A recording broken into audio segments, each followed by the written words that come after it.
ganyang tao, dapat tinutulungan talaga yan. Opo, tama po, tama po. Hindi na Sino mo pa? Pampak, malaking tulong yung pagpain. Oo tayo, ito lang may iabot ko sa'yo ha. Ay, maraming Pasensya mo na ha. Opo. Maraming salamat po. Dami ng pera ni Dandan. Maraming pera si Dan. Ayan, ang grocery kami dito. Teka, turo ko sa'yo dito. Yung dilata, saan? Dito, Ate Madit. Dito, may daan pa dito. Ito pala, Ate Madit. Kuha ka muna dito, oh. Yan, pili ka dyan. Yung mga dilata. Bago natin lagyan ng ano. Gusto mo lang yan? Sige, dakot ka ng dakot dyan. Ha? Ipunuin mo. Ayan, konti pa lang napili ng Ate Madit. Pabayaan lang po natin si Ate Madit na magpili para matuto si Ate Madit. Sige, basta ulam.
Kung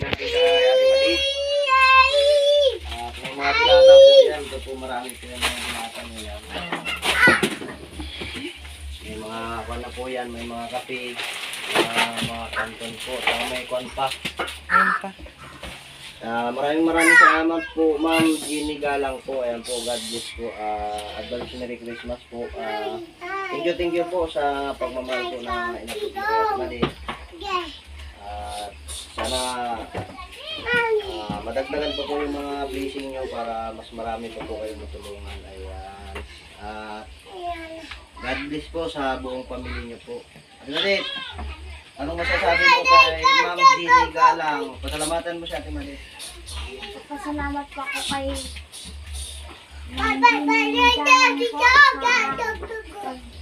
bigay ko sa amin po nitong ano po, ng grocery po. Maraming salamat po. Kasi po, wala po kayo, wala rin po kami ng ganito pong biyaya po. Maraming salamat po pala. Kasi po, hindi ko po kaya rin bumili ng ganito karaming grocery po. Kasi po, isa lang po ako. Anong na po ito, maliit pa po yung ano ko po. Kaya maraming salamat po sa inyo po. Sa pagtulong po sa amin po. At lahat na po ng tumutulong po sa amin po. Maraming salamat po. Lalo na po kay Kuya Caprito po. Thank you. Yan po. Magpapasalamat po ako ulit kay Ma'am Jenny Galang po sa ganito. At mayroon pa tayong ano, Ate Madit. May natira pa. Oh. Ayan yung supli. Ate Madit. Oh, kuhan mo, Ate Madit. Kay Ma'am Jenny Galang yan. Maraming salamat po. Salamat po, ma'am. Sa bigay niyo po kay ma'am, ay kay Ate Madit. Ma'am Jenny Galang, thank you po sa inyong generosity po sa kay Madet tsaka kay Moy Moy. Sila na lang po yung natira dito. Huwag po kayong magsawang tumulong kay Ate Madet sa pamagitan po ni Caprito. Salamat biyaya nyo sa kanya. Merry Christmas po advance. Sarap yan. Thank you. Hindi yan maangat. Ayan, masayang masaya ka, Ate Madet. Mahirap na eh. Hindi ko nga alam kung kukuhanin ko kanina eh. Nalito ka. Yung ano yung damputin mo. Parang gusto mo damputin lahat na. Diba? Masaya kaya. Magdampot-dampot sa grocery.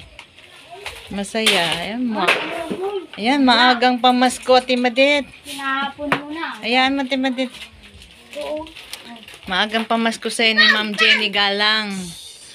Ayan, thank you Ma'am Jenny Galang. Salamat po. At naranasan ni Ate Madet ng mamili ng grocery. Nalilito nga daw siya kung anong dadamputin niya. Masaya po siya talaga, oh. Kitang-kita po sa kanya. Ba't masaya ka ba, Ate Madet? Masayang masaya ko. Ayan. Napakain mo na ba yung sisiw mo? Kumain ako. Ang tubig, nagpalit ka na ng tubig. Opo. Okay. Saan? Si Moy. Moy. May gatas yan si Moy Moy. Moy, lika Moy. Kasama ka, Moy? Kasama ka? Wow, saan kayo nagpunta? Palengke. Sa palengke. Ang galing Palengke. Dami gatas Moy. Oh, ayun, pang sa ulam. Ayan. Nagluluto si Ate Madet. Mayroon na siyang magic sarap. Hindi naman kinain eh. Okay. Ay, nakamoy. Kanina ka pa moy ha. Sige lang. Ayan. Saan ba? Yung wallet.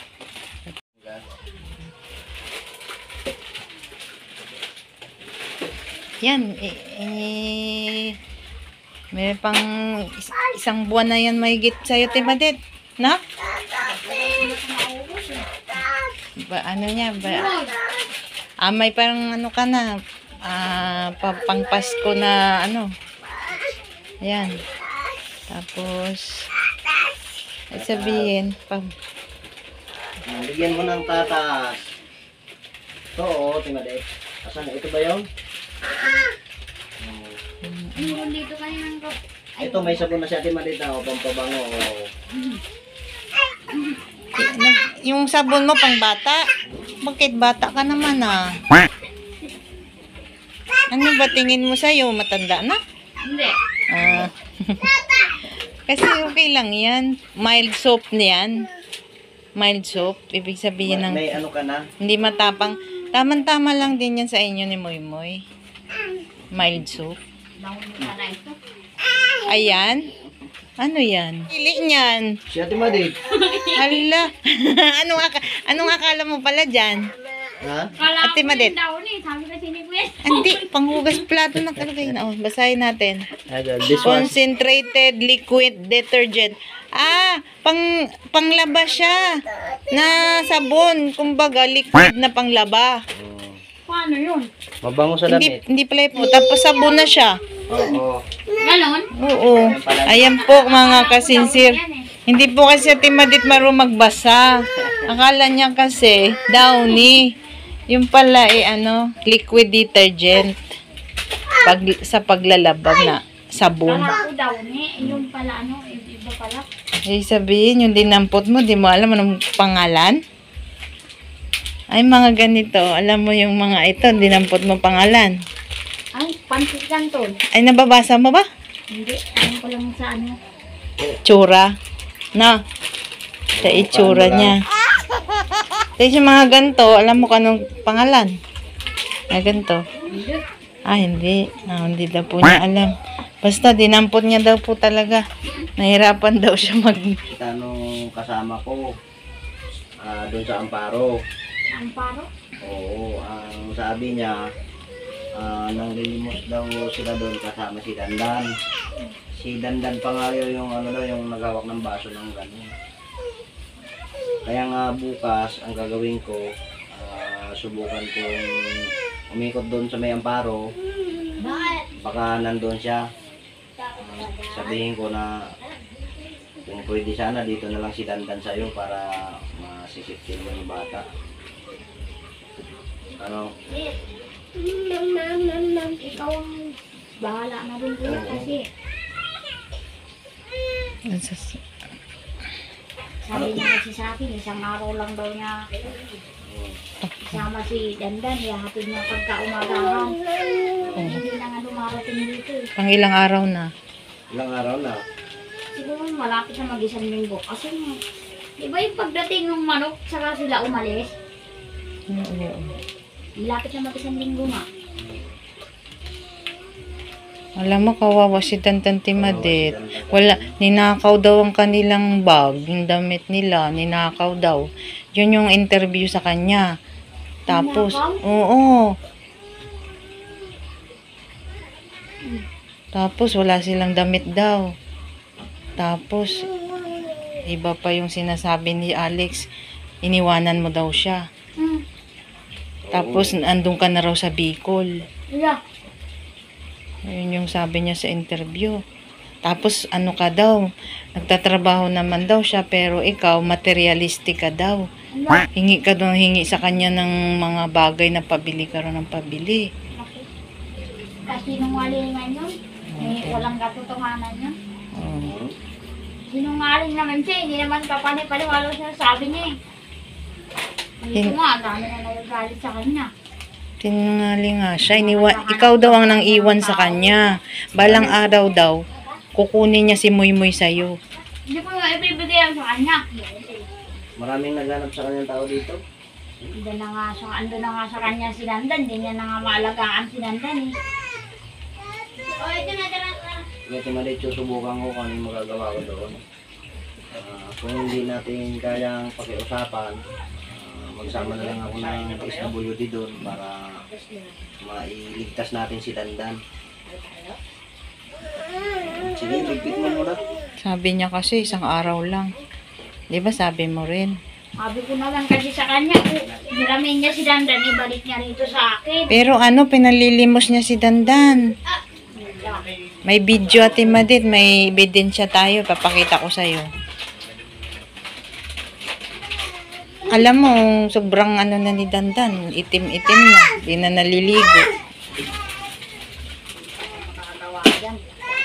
Kailangan na lang makuha si Dandan. Tama lang yung ginawa mo. Pero hindi ko siya iniwan. Oo nga.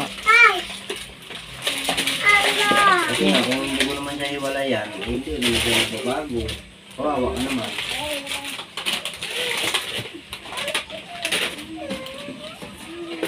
So ayan mga kaprito, hanggang dito na lang muna yung ating update. At nakalimutan ko palang Papalangan sa kanya. puntahan yung alaga ng Timadit. Bali bukas ko na lang po sa inyo i-update yun. Ang grocery na lang muna tayo kay Ate Madit. Bilang grocery natin para lang sa inyong dalawa ni Moy Moy ha. Para lang sa Madit inyong dalawa. Sa inyo lang yan, Ate Madit Bye-bye po. God bless. Ayan mo.